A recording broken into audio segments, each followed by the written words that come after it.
Kırgız Respublikasının prezidenti urmatlı Sadır Nurkojoy Japarov Баткен өлүктүрүүгө кошкон зор эмгегин эске алуу менен саламатсыздарбы, урматтуу Лейлек районунун тургундары, жалпы Баткендик агайын туугандар.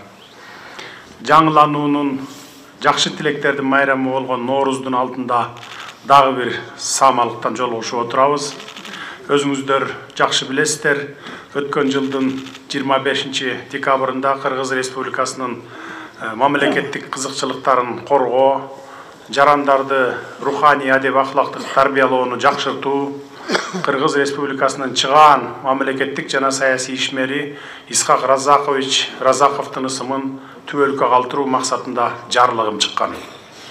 Анын негизинде Исфана шаарын Разаков шаары деп кайра атоо жөнүндө мыйзам долбоору даярдалып, жогорку кеңеш бул демилгени 3 окуудан жактырып кабыл алып беришти.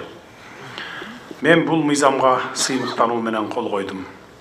Урматтуу бүгүнкү самалыктын катышуучулары, баарыңыздарды, жалпы кыргызстандыктарды Исфана шаарына улуттун жана жалпы республиканын алкагында гана саясат жүргүзө билген 20-кылымдагы чыгаан лидерлеринин бири улуу инсандын ысымынын ыйгарылышын чын жүрөктөн куттуктайм.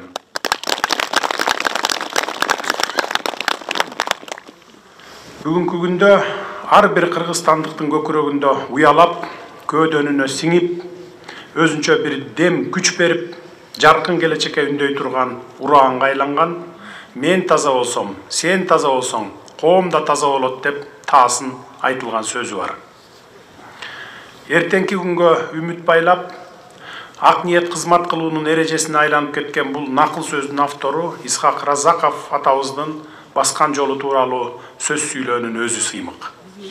Эгерде чачыңыз төгүлүп, сакалыңыз чыкпай жатса, ички органдарда оорулар болсо, жүзүңүздө угрилер болсо, же денеңизде актактар, псориаз жаралар болсо, бир айда 7 килограммдан 10 килограммга чейин семирүүнү же арыктоону кааласаңыз, Америкадан келтирилген протеин жана гейнерлер менен машыгып, булчуңдарды чыгарууну жана семирүүнү кааласаңыз, аялдар жана эркектерде боло турган жыныстык ооруларга дары издеп жүргөн болсоңуз, анда биз менен экрандагы номерлер аркылуу байланышыңыз. Москва, Питер жана Ош шаарларында доставка акысыз 2 саат ичинде жаныңызда болот. Башка шаарларга бир күндөн 5 күн аралыгында жеткирип беребиз. Байланыш номерлерибиз TikTok профилде жана комментарийде бар.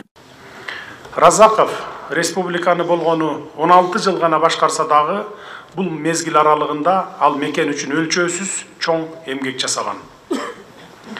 Разаков Кыргыз СССРнын жетекчилик кызматтарында иштеген мезгилде республика боюнча 59 завод-фабрика, бир нече чакан кестер курулган.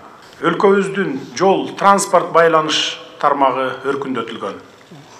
Кант рыбачы темир жолунун курулушу бүткөрүлүп, республикадагы темир жолдордун жалпы узундугу 368 чакырымга жеткен. Фрунзе, Алмата, Ташкент жолу реконструкцияланган. Ысык Көл облусунда биринчи жолу суу транспорту, Фрунзе шаарында троллейбус каттам ачылган. Исхак Разаковдун ишмердүүлүгүнүн кайсы жагын карабайлы, улуттук кадрларды даярдоо, улуттук интеллигенцияны өнүктүрүү, улуттук адистерди даярдоо, улуттук искусство адамдарына кам көрүү жана башка улуттун кызыкчылыгы менен тыгыз байланышкан багыттар болгон. Окуучуларга сапаттуу билим берүү, мугалимдердин аброюн көтөрүү, мектеп имараттарын куруу сыяктуу билим берүү тармагындагы иштер Исхак Разаковдун ишинин күн тартибинен түшпөй турган маселелер болгондугун, элге билим берүү министрлигине өзгөчө мамиле кылгандыгын тарыхчылар таасын белгилеп айтып келе жатышат. Разаковдун демилгеси менен улуттун интеллектуалдык потенциалын жогорулатуунун артыкчылыктуу багыттары катары илимий, педагогикалык жана техникалык адистерди даярдоо максатында келечектүү жаштар Москва, Ленинград жана башка илим борборлору катары таанылган шаарлардын белгилүү жогорку окуу жайларына жиберилген. Алардын окуулары менен кошо муктаждыктарына чейин көңүл бөлүү максатында Москвадагы туруктуу өкүлчүлүктүн астында студенттерди колдоо фондусун түзгөн.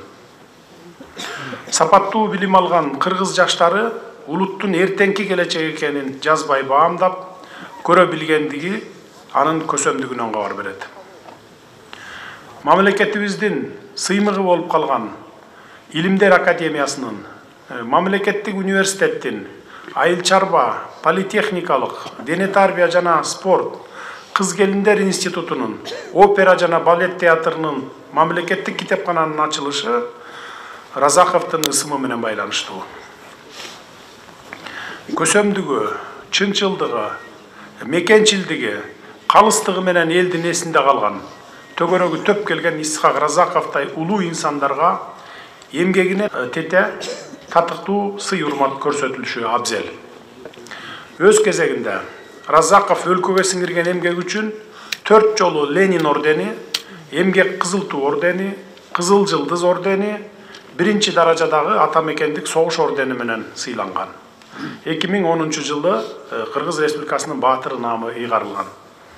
Ошону менен бирге Исфана шаарына Исхак Разаковдун ысымын ыйгаруу маселеси элинин түмөн түйшүгүн көтөрүп, ата мекенинин өнүгүүсүнө зор салым кошкон улуу инсандарга таазим кылып, алардын аттарын түбөлүккө калтыруу максатындагы иш аракеттерибиздин башаты экенин белгилей кетейин. Исфана шаарын Разаков шаары деп кайра атоо улуттук идеологияны чыңдоого, жарандарды руханий адептик тарбиялоону сапаттык деңгээлге көтөрүүгө, өлкөбүздүн бүтүндүгүн, элибиздин биримдигин бекемдөөгө чоң түрткү берет деп ишенемин. Бул окуя жалпы кыргыз элинин, өзгөчө Разаков атабыздын кичи мекени Баткен облусунун жашоочуларынын эркине эрк кошуучу, мекенчилдик сезимдерин күчөтүүчү негизги факторлордон болору талашсыз чындык. Урматтуу мекендештер, аталышына жараша бул шаар жеке эле Баткен аймагында эмес, жалпы республикабыздагы шаарларга тарбиялуу жаштары, билимдүү адистери, маданияттуу эли жолго коюлган өндүрүшү менен үлгү боло турган өнүккөн шаарга айлансын. Түбөлүгү түз, берекелүү шаар болсун. Дагы бир жолу Исфананын Разаков шаары болуп кайра аталышы менен куттуктайм.